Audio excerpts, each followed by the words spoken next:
Hello students, welcome back to the topic maths classes. Last video में हमने coordinate geometry खत्म किया था। तो इन टोटल अभी हम लोग 5 चैप्टर्स कवर कर चुके हैं अपने इस चैनल पर। ठीक है, तो 5 चैप्टर हमारे हो गए हैं। आज हम लोग 6 चैप्टर स्टार्ट करेंगे। सीक्वेंस में 6 है, बाकी बुक के अंदर वो चैप्टर 13 है विच इज द स्टैटिस्टिक्स। ठीक है, बहुत इजी चैप्टर है, फॉर्मुला बेस्ड है। आपको सिर्फ फॉर्मुले को समझना है और क्वेश्चन का वे समझना है, करना कैसे है, बाकी दिमाग लगाने के लिए कुछ नहीं है। ठीक है, so what you need to do, you need to just understand the formula. हाँ जी, फॉर्मुला आप लर्न कर लेंगे और उसमें जैसे मैं क्वेश्चन सॉल्व कराऊंगा आपको वैसे ही करने, कुछ एक्स्ट्रा दिमाग लगाना ही नहीं है इसमें। आपको सिर्फ कैलकुलेशंस आने चाहिए, बेसिक प्लस माइनस, वही इंपॉर्टेंट होता है। ठीक है, तो चलिए शुरू करते हैं। अब आप पहले समझ लो कि चैप्टर के अंदर हम लोग करने क्या वाले हैं। हाँ जी, अगर हम स्टैटिस्टिक्स की बात करते हैं तो हमारे इसमें दिमाग में सीधे 3 चीजें आती है, mean, mode and median. Right, तो यस, हमें मतलब 10th में भी वही पढ़ना है। स्टैट्स के अंदर हम क्या क्या पढ़ेंगे, स्टैट्स के हम लोग अंदर पढ़ने वाले वही 3 चीजें जो अपने 9th में भी पढ़ी होंगी। हाँ जी, तो हम क्या पढ़ेंगे, मीन, इनको हम लोग सेंट्रल टेंडेंसीज बोलते हैं, मीन। और फिर हम लोग पढ़ेंगे मीडियन और फिर हम लोग पढ़ेंगे मोड। राइट, ठीक है बेटा। तो 10 के अंदर मीन फाइंड करने के 3 मेथड्स दिए हुए हैं। ठीक है, और वो बाय नेम दे देता है कभी कभी, मतलब find the mean using this method या find the mean using that method, इस तरीके से आ जाता है। तो हमें तीनों फॉर्मुलाज पढ़ने होंगे मीन के लिए। तो मीन के लिए तो 3 मेथड होते हैं हमारे। एक सबसे पहले दिया हुआ है हमें डायरेक्ट मेथड। ठीक है बेटा, इसका होता है डायरेक्ट मेथड। राइट, फिर इसमें आता है हमारा अज्यूम मीन मेथड। राइट, क्या आएगा हमारा, assume mean method. Right, method ऐसा कुछ नहीं है, सिर्फ एक फॉर्मूला है। ठीक है, और फिर आ जाता है हमारा लास्ट स्टेप डेविएशन मेथड। क्या आ जाता है, स्टेप डेविएशन मेथड। राइट बेटा, तो आपको ये 3 मेथड्स मतलब मेनली 3 फॉर्मुलाज पढ़ने हैं for finding the mean. Right, फिर हम लोग क्या पढ़ेंगे, मीडियन पढ़ेंगे और फिर हम मोड पढ़ेंगे।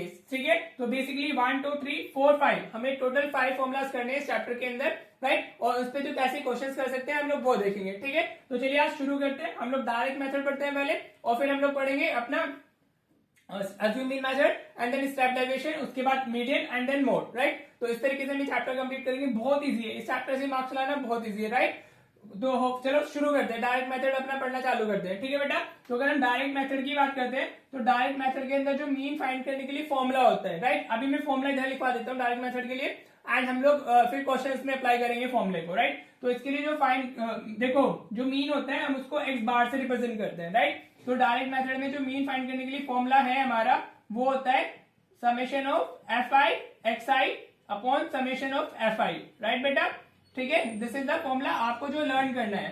F I x I mean product of frequency and the class mark. तो एफ आई इंटू एक्स आई आप फॉर्मुला लर्न कर लीजिए। अभी हम क्वेश्चन देखते हैं, जैसे भी क्वेश्चन में होगा फिर कैसे क्वेश्चन में यूज करना है वो भी हम लोग क्वेश्चन के साथ ही देख लेते हैं। क्वेश्चन से ही आपको मेथड समझ में आने वाला है। राइट, चलिए तो क्वेश्चन देख लेते हैं।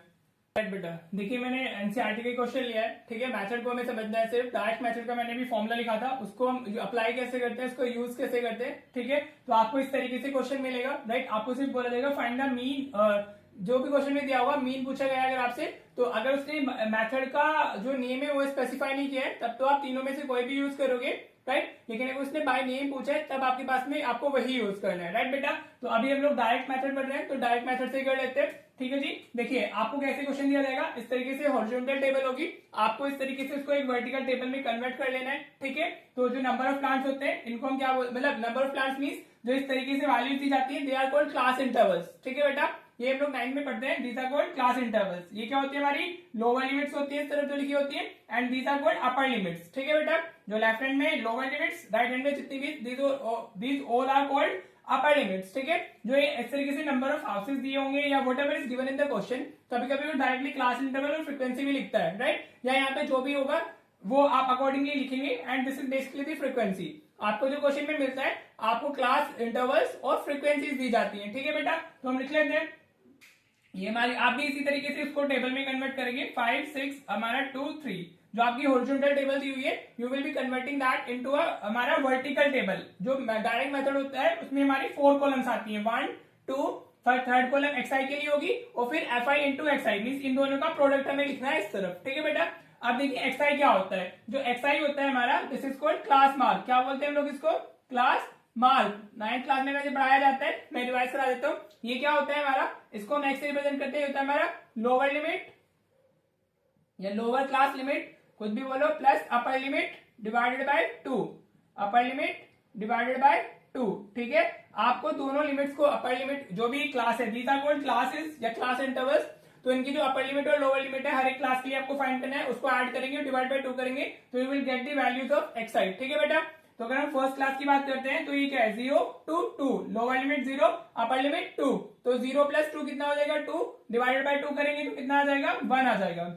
समझ आया, 0 प्लस 2 इज 2, डिवाइडेड बाय 2, हमेशा 2 से डिवाइड करते हैं, तो हमारा क्या आ गया, 1 आ गया। ठीक है, अब इसमें क्या है, lower limit is 2, upper limit is 4, तो 2 प्लस 4 6, डिवाइडेड बाय 2 कितना आ जाएगा, 3। हाँ जी, आप अगर इसको देखिए 6 और 4 10, ऐड किया, डिवाइडेड बाय 2 5 आ जाएगा, राइट। तो देखो इस तरीके से आप सारे एक्साइ फाइंड कर लेंगे, राइट। इसकी मैं एक ट्रिक बताता हूँ आपको, क्या करने वाले हैं इसमें, आपको सिर्फ फर्स्ट वैल्यू फाइंड करनी है। आप फर्स्ट वाली जो क्लास है उसका एक्साइ फाइंड कीजिए, फिर आप ये देखिए कि इनमें डिफरेंस कितना है, जो क्लास साइज है हमारा, कि इनमें जो डिफरेंस है वो कितना है, हर एक में 2 2 का डिफरेंस है, तो हर एक वैल्यू में 2 2 ऐड होता चला जाता है। समझ आया, आपने फर्स्ट वाली वैल्यू फाइंड की यूजिंग फॉर्मूला, फिर जो इनका डिफरेंस होता है, इसमें 2 दिया हुआ है, 5 हो सकता है, 10 हो सकता है, 20 हो सकता है, जो भी डिफरेंस है, फिर आप उसको ऐड करते हुए चले जाएंगे, so you get the values of xi, right. तो ये 1 3 5, नेक्स्ट क्या होगा 7, नेक्स्ट क्या होगा 9, फिर क्या होगा 11, फिर क्या होगा हमारा 13।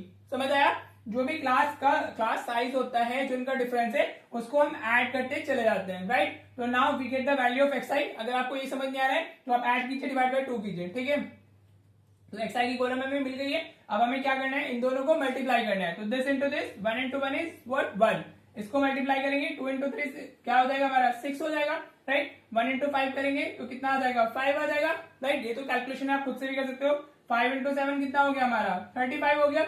हाँ जी, समझ आ रहा है, 6 इंटू 9 कितना हुआ हमारा 54। नाउ 2 इंटू 11, xi का मतलब होता है fi इंटू xi, आपको मल्टीप्लाई करना है, 2 इंटू 11 22, राइट। हमारा फिर क्या आ गया 3 इंटू 30 39।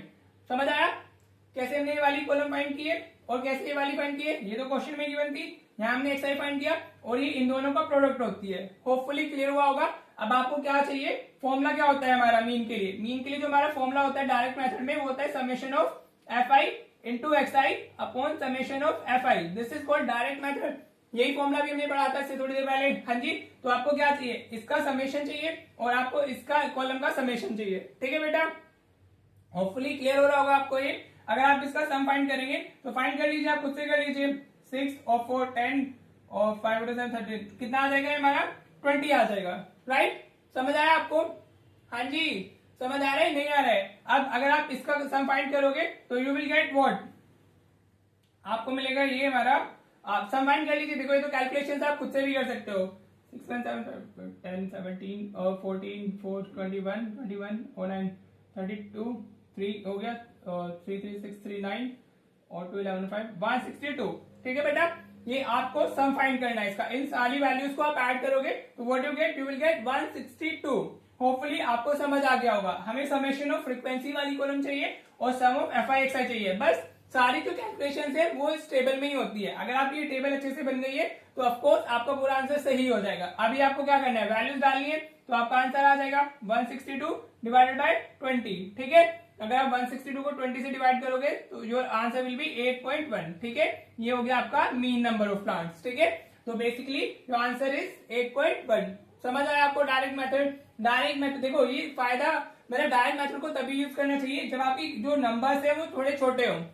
समझ आ रहा है, क्लियर हुआ, जब नंबर छोटे हैं तो डायरेक्ट मेथड अप्लाई कीजिए, बाकी फिर आपको अज्यूमिंग या स्टेप डेविएशन यूज करना चाहिए, जो हम बेसिकली नेक्स्ट वीडियो में पढ़ेंगे। ठीक है बेटा, तो ये होता है हमारा डायरेक्ट मेथड। अभी ये क्वेश्चन और कर लेते हैं, हाँ जी, ताकि आपको और अच्छे से क्लियर हो सके। आपको करना कुछ नहीं है, जो आपको हॉरिजॉन्टल टेबल दी हुई है उसको वर्टिकली कन्वर्ट करना है, 2 कॉलम और एक्स्ट्रा हमारी आने वाली है xi और xi के लिए, सारी कैलकुलेशन टेबल में वैल्यूज आ जाएंगी, ऐड कीजिए और अपना उसको फिर अपना आंसर फाइंड कर लीजिए। ठीक है, चलिए एक क्वेश्चन और देख लेते हैं ताकि वो आपको अच्छे से क्लियर हो सके। ठीक है बेटा, चलो एक क्वेश्चन और देखते हैं। ऑलराइट, देखिए ये हमारा एनसीईआरटी का ही 13.1 का क्वेश्चन नंबर 6 है, राइट। मैंने पूरा क्वेश्चन नहीं लिखा है, मैंने जो हमें हॉरिजॉन्टली टेबल दी हुई थी उसमें हमें डेली एक्सपेंडिचर दिया हुआ है और नंबर ऑफ हाउस होल्ड दिए हुए हैं। ठीक है, समझ आया? उसको वो ये इस तरीके से मैं हॉरिजॉन्टली दी हुई थी, मैंने इसको डायरेक्टली वर्टिकल टेबल में कन्वर्ट कर लिया, ठीक है।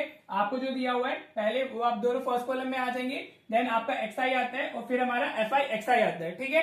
डायरेक्ट मेथड में हमें इतना ही करना होता है। तो अभी हमें XI चाहिए, XI के लिए फर्स्ट वाली वैल्यू तो हमें फाइंड करनी होती है। XI के लिए upper limit plus lower limit divided by 2, तो 100 प्लस 150 250 हो जाएगा, और 250 डिवाइडेड बाय 2 कितना आएगा हमारा 125, ठीक है। समझ आया बेटा? Upper limit plus lower limit divided by 2, समझ आया? अब ऐसे ही आप इस तरफ करोगे, 200 प्लस 150 350 हो जाएगा, 350 डिवाइडेड बाय हमारा क्या होगा 2, तो कितना आएगा 175 आ जाएगा। हाँ जी बेटा, क्लियर? या फिर जैसे मैंने बताया था अभी लास्ट क्वेश्चन में, आप क्या करें, फर्स्ट वाली वैल्यू फाइंड करें, फिर देखिए कि इसमें डिफरेंस कितना है क्लासेस में, हमारा 50-50 का डिफरेंस है, तो हमारा ऐसे ऐड होता चला जाएगा। अगर फर्स्ट वैल्यू 125 आई है तो नेक्स्ट विल बी 175, आप इसके में 50 ऐड करेंगे तो 225 हो जाएगा, वापस 50 ऐड करेंगे तो 275 हो जाएगा, वापस आप क्या करोगे 50 ऐड करोगे तो यू विल गेट 325, ठीक है बेटा। इस तरीके से हम लोग करते हैं। हाँ जी, XI मिल गया, अब हमें क्या चाहिए FI XI चाहिए, राइट। ये कैलकुलेशन है, आप इसको इससे मल्टीप्लाई करोगे और सारी वैल्यूज लिख दोगे, मतलब this into this, this into this, this into this, आपको FI इंटू XI करना है, ठीक है।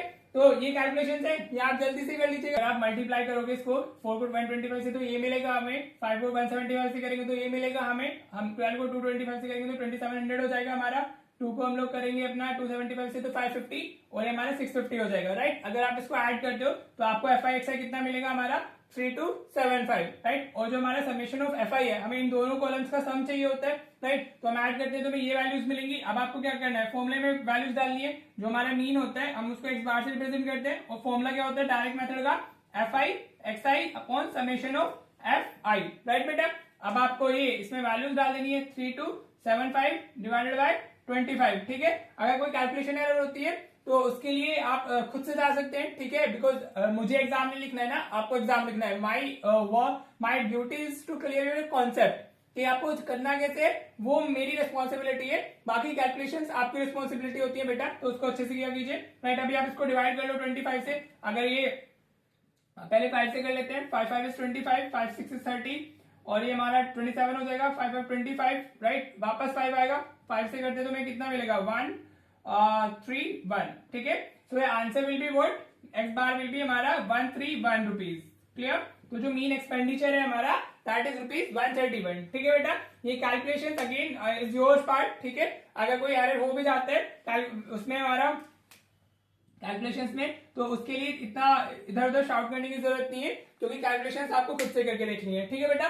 सो दिस वाज हमारा डायरेक्ट मेथड, ठीक है, मीन फाइंड करने के लिए। अभी हम लोग अगली वीडियो में अपना अज्यूम मीन मेथड पढ़ेंगे, ठीक है। ऐसे ही एक एक वीडियो में हम एक एक मेथड पढ़ते जाएंगे, और फिर मीडियन एंड मोड, राइट। तो this way will be completing the statistics, ठीक है। आपको होपफुली ये समझ आया होगा। हाँ जी, तो अभी मिलते हैं चलो नेक्स्ट वीडियो में, और फिर आप ना यही कर लीजिएगा 13.1 को आप ऐसे होमवर्क कर लीजिएगा, या पहले आप तीनों मेथड जाने दीजिए, फिर उसके बाद कर लीजिएगा, राइट। चलो मिलते हैं फिर नेक्स्ट वीडियो में। Thank you so much for watching the video.